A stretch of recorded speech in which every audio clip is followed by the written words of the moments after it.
शोबाज prime minister ने अदालत के अहकामात के साथ जो कुछ किया है, अटॉर्नी जनरल की अपनी लिमिटेशंस होती हैं, वो वकील हैं, तो वो अभी तक कुछ ऐसे कामों में मसरूफ़ है जो वो कौम को बता नहीं सकता, जिसकी वजह से अदालत का हुक्म भी उसने नहीं देखा। तो ऐसी हुकूमत और ऐसा निज़ाम है जिसके एजेंडे के ऊपर इंसान नहीं है कि ये पाकिस्तान की तारीख का सबसे बड़ा अगवाकारी का जो रियासत के ज़िम्मे जाती है मुकदमा है, सारा कुछ बंद होगा, पाकिस्तान में कुछ भी नहीं जा सकता।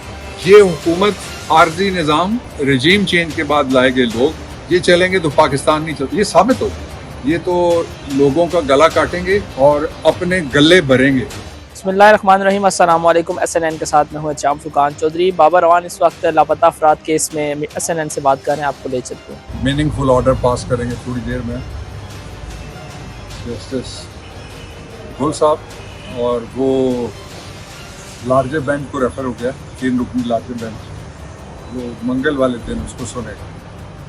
जो उसमें प्रोग्रेस हुई है अदर दैन दी आर्ग्यूमेंट्स जो हमने किए, वो 3 तरह की है। एक प्रोग्रेस तो ये हुई है कि मैंने बताया अदालत को कि ये तो लिखा हुआ है कि कम अज़ कम इंस्पेक्टर या सब इंस्पेक्टर तफ्तीश करेगा, ये कहाँ लिखा हुआ है कि IG नहीं करेगा। मैंने कहा ये आप तफसील तलब करें। इस्लामाबाद जिसकी 2 मिलियन की आबादी है, पिंडी तहसील का 1/3 हिस्सा है, साबिक और थोड़ा सा हज़ारा शामिल हुआ था इसमें, उसमें कितने एडिशनल IG हैं, कितने AIG हैं, कितने SSP हैं, कितने SP, आप हैरान हो जाएंगे।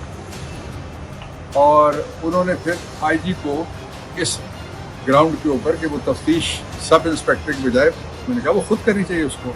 एक दूसरा, उन्होंने सख्त जो अफसोस का इजहार किया और रिमार्क्स दिए जो शोबाज प्राइम मिनिस्टर ने अदालत के अहकामात के साथ जो कुछ किया है। अटॉर्नी जनरल की अपनी लिमिटेशंस होती हैं, वो वकील हैं, तो वो अभी तक कुछ ऐसे कामों में मसरूफ़ है जो वो कौम को बता नहीं सकता, जिसकी वजह से अदालत का हुक्म भी उसने नहीं देखा सीरियसली, ना उसको कंप्लाई किया गया। तो मैंने उनको ये कहा कि मैं इसको कोई सितारा शहादत अदलिया नहीं देना चाहता। ये खुद ही इंशाल्लाह इमरान ने कहा हुआ है दिसंबर तक ये गवर्नमेंट नहीं होगी।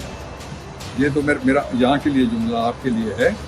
तो इसलिए ये बहुत ज़रूरी है कि एग्जेक्टिव के ऊपर पूरा जोर लगाया जाए कि वो लोगों को, मैंने कहा जी कि ये ऐसी हुकूमत और ऐसा निज़ाम है जिसके एजेंडे के ऊपर इंसान नहीं है, पाकिस्तान का शहरी नहीं है, बाकी सब कुछ है।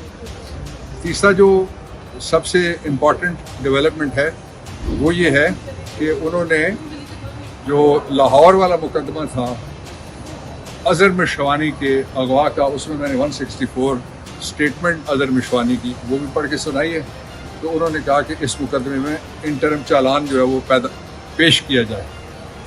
तो चौथी बात जो इम्पॉर्टेंट है इस मुकदमे के हवाले से कि ये पाकिस्तान की तारीख का सबसे बड़ा अगवाकारी का जो रियासत के ज़िम्मे जाती है मुकदमा है, जिसके अंदर रियासत के सारे इदारे जिनका काम तफ्तीश करना है, तहकीक करना है, चालान पेश करना है, जो लापता अफराद हैं उनको ढूंढना है और मुलज़म पकड़ने, वो सारे के सारे कोई काम नहीं करते। इस पर जज साहब ने कहा कि आप इस तरह चुटकी बजाने में मुलज़म पकड़ लेते हैं अगर कोई और मुलज़म हो, लेकिन ये वाले मुलज़म आपसे नहीं पकड़े जा रहे। ये इंपॉर्टेंट बात है। सर, हुकूमत बंद करने जा रही है यूटिलिटी स्टोर को, 2 हफ्तों में इदारे और भी बंद हो रहे हैं, तो क्या कहना चाहेंगे?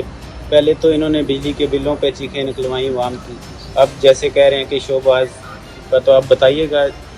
देखें, ये जो सारा कुछ बंद होगा, पाकिस्तान में कुछ भी नहीं कर सकता। ये हुकूमत आर्जी निज़ाम और रेजीम चेंज के बाद लाए गए लोग ये चलेंगे तो पाकिस्तान नहीं चलता, ये साबित होगा।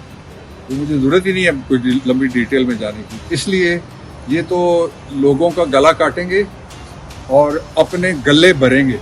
ये आज एक और मैं आपको तवज्जो दिलाना चाहता हूँ कि आप ज़रा पता लगाइएगा कि कितने पैसे मनी लॉन्ड्रिंग के ज़रिए से इन्होंने जो चाइनीज़ कंपनी से सौदा किया हुआ था, जो सोलर पैनल्स का सौदा किया हुआ था पाकिस्तान में लगाने के लिए, कितने पैसे उन्होंने चाइना में नहीं बल्कि दुबई में किस कंपनी को भेजे। आप हैरान हो जाएंगे। पाकिस्तान की सबसे बड़ी जो मनी लॉन्ड्रिंग है वो इन चंद महीनों के अंदर और चंद जो सेमाइयाँ हैं उनके अंदर पाकिस्तान में हुई है। इसलिए